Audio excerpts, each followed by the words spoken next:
Hello friends, I am Aditya and you are watching German class. आज हम बात करेंगे B1 लेवल जर्मन के रीडिंग सेक्शन की, लेजन एग्जाम की, कि आप लेजन में कैसे अच्छे से स्कोर कर सकते हो और किस तरह से आप इसको स्ट्रेटेजी फॉलो करनी है, कौन कौन से टाइल को आपको पहले अटेम्प्ट करना है और किस तरह से आप अपने स्कोर को इम्प्रूव कर सकते हो। ये B1 लेवल का एग्जाम काफी इंपॉर्टेंट होता है, काफी क्रूशियल है। अगर आप जर्मनी में स्टडीज के लिए जा रहे हो या आप कोई जॉब सर्च कर रहे हो इंडिया में या जर्मनी में, तो मिनिमम रिक्वायरमेंट B1 लेवल की होती है। तो इसके लिए मैंने और भी वीडियो बनाए हुए हैं, ऊपर आई बटन में आपको लिंक मिल जाएगा, तो उससे आपको पता चल जाएगा कैसे आपको B1 लेवल की अच्छे से तैयारी करनी है।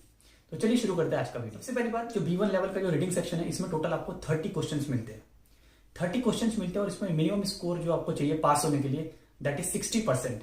तो मतलब कि आपके 30 में से मिनिमम 18 क्वेश्चन सही होने चाहिए, तभी आप ये पेपर पास कर सकते हो।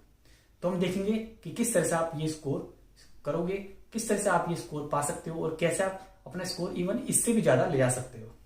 तो इसमें जो टाइल होते हैं, जो टोटल पार्ट्स होते हैं, वो होते हैं 5 टाइल्स। 5 पार्ट्स होते हैं इस पेपर में और 5 पार्ट्स को अटेम्प्ट करना कंपलसरी है। इसमें कोई नेगेटिव मार्किंग नहीं होती है, सबसे अच्छी बात है। जर्मन के एग्जाम में कभी भी नेगेटिव मार्किंग नहीं होती है, इसलिए आपको हमेशा सारे क्वेश्चन अटेम्प्ट करने चाहिए। बट टाइम लिमिट का आपको ध्यान रखना है। कई बार क्या होता है कि हम किसी सेक्शन में ज्यादा टाइम दे देते हैं तो दूसरे सेक्शन के लिए टाइम नहीं बचता है। तो इसी को आपको ध्यान रखना है, टाइम मैनेजमेंट को आपको अच्छे से फोकस करना है। तो सबसे पहली बात करते हैं कि आपको कौन सा टाइल सबसे पहले, मेरे अकॉर्डिंग आपको सबसे पहले टाइल 4 अटेम्प्ट करना चाहिए, क्योंकि इसके अंदर जो क्वेश्चन होता है या 9। इसको हम या 9 क्वेश्चन भी बोलते हैं, क्योंकि इसमें एक स्टेटमेंट होती है और उस स्टेटमेंट के बेसिस पे 6 या 7 लोगों ने अपने कमेंट्स दिए होते हैं, उनका अपना ओपिनियन होता है। तो आपको ओपिनियन पढ़ के ये बताना है कि क्या ये स्टेटमेंट के फेवर में है या ये उसके अगेंस्ट में है। तो आपको ये बताना है कि क्या ये जो स्टेटमेंट लिखी है ऊपर, ये लोग उससे एग्री करते हैं या उससे डिसएग्री करते हैं। बस इतना ही आपको करना है और ये सबसे स्कोरिंग टाइल इसीलिए माना जाता है। तो स्टेटमेंट सपोज जैसे ये है कि क्या टोल टैक्स हमें देना चाहिए या नहीं। हम लोग ड्राइव करते हैं, हाईवे पे भी गाड़ी चलाते हैं, तो क्या हमें टोल टैक्स देना सही है या नहीं। तो इसके लेकर 7 या 8 लोगों ने अपने अपने ओपिनियन दिए होते हैं, 7-8 लोगों ने। तो आपको पढ़ना है सबका ओपिनियन और आपको एंड में ये बताना है कि कौन इसके फेवर में है, कौन इसके अगेंस्ट में है। अगर उसके फेवर में है तो आपको या पे क्रॉस करना है, उसके अगर अगेंस्ट में है तो आपको 9 पे क्रॉस करना है। करेक्ट आंसर को हम जर्मन में क्रॉस करते हैं, टिक नहीं करते। तो इस टाइप का आपको सबसे पहले स्कोर करना चाहिए। तो 7 में से आप 7 अच्छे से स्कोर कर सकते हो, 7 आउट ऑफ 7 भी स्कोर कर लेते हैं। नहीं तो अगर एक गलती भी होती है तो आप 6 स्कोर कर लोगे। इसके बाद चलते हैं नेक्स्ट टाइल पे, दैट इज टाइल 3। इसमें क्या होता है, एडवर्टाइजमेंट होती है। एडवर्टाइजमेंट 10 होंगी तो क्वेश्चन आपके 8 होंगे। इसमें से एक क्वेश्चन का आंसर नहीं मिलेगा एडवर्टाइजमेंट में, तो उसमें आपको 0 लिखना है, 0। बाकी के आंसर आपको एडवर्टाइजमेंट में मिल जाएंगे। सपोज जैसे कि मैं एक म्यूजिक क्लास को ज्वाइन करना चाहता हूं और इवनिंग में ज्वाइन करना चाहता हूं। अब मैं देखूंगा कि इससे रिलेटेड कौन कौन सी एडवर्टाइजमेंट अवेलेबल है। सपोज इससे रिलेटेड 2 या 3 एडवर्टाइजमेंट है, तो सबसे पहले मैं देखूंगा कीवर्ड क्या है, म्यूजिक क्लास। तो म्यूजिक क्लास मुझे मिल गया। नेक्स्ट मेरी रिक्वायरमेंट है इवनिंग बैच। फिर मैं देखूंगा इवनिंग बैच में कौन कौन सी एडवर्टाइजमेंट सुटेबल है। सपोज 3 में से 2 मिलती है जिसमें इवनिंग में क्लासेस होती है। फिर मैं देखूंगा कि मुझे चाहिए वीकेंड बैच, तो देखूंगा वीकेंड के लिए एक एडवर्टाइजमेंट। तो इस तरह से हमने 3 में से एक फाइनली सेलेक्ट कर ली, तो that is the correct answer. इसको मैच कर देंगे। तो इस तरह से आपको एडवर्टाइजमेंट और स्टेटमेंट को अच्छे से पढ़ के मैच करना होता है।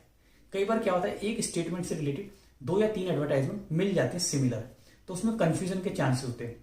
तो वहां पे आपको क्वेश्चन को बार बार पढ़ना है और एडवर्टाइजमेंट को बार बार ध्यान से देखना है कि एग्जैक्टली क्वेश्चन की रिक्वायरमेंट क्या है, उसके अकॉर्डिंग कौन सी एडवर्टाइजमेंट फिट बैठती है। जहां पे फिट बैठेगी वहीं पे आप मैच कर दोगे। तो जैसे मैंने बताया कि एक स्टेटमेंट का आंसर आपको नहीं मिलेगा, तो उसमें आपको 0 लिखना है, 0। तो ये भी काफी स्कोरिंग होता है। इसमें भी 8 क्वेश्चन होते हैं और 8 में से आप 7 नहीं तो 8 तो पूरा स्कोर कर ही सकते हो। तो आप देखो कि 2 टाइम में ही आप अगर 7 स्कोर करते हो तो 14 मार्क्स आपके हो गए और पास होने के लिए आपको 18 चाहिए।